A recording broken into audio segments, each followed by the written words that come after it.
mwamwigize nk'abakozi b'Imana batagira umubiri ariko badashyukwa narawufite nyine none ze twapige screen ahangaha ndashaka kugira ngo story igiye kubibuza tugiye kuzana yesterday nagomba kubazanira mu diaspora ariko ngira gahunda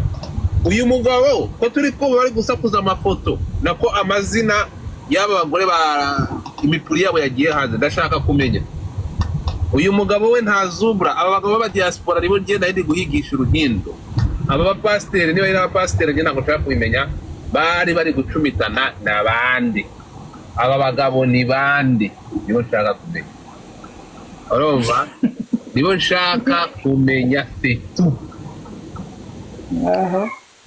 sinatse kubyumvikana kimwe ariko nyine abo bagabo bari kurongorana usaba abagabo nibo baba babikize hanze abagabo nibo amakuru mfite nibo babishyize hanze kandi mufite umugore so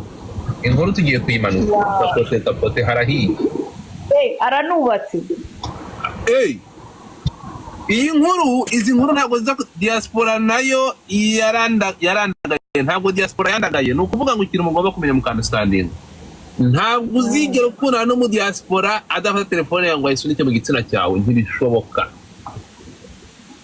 gukundana no mu diaspora egare kumanika amaguru umupuru ukawushyira hanze akawurebamo turi kujyana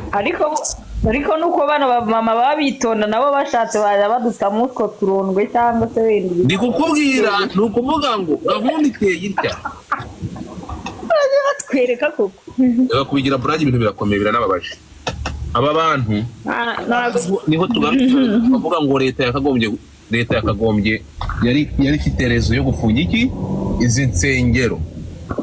uri kunyumva kuko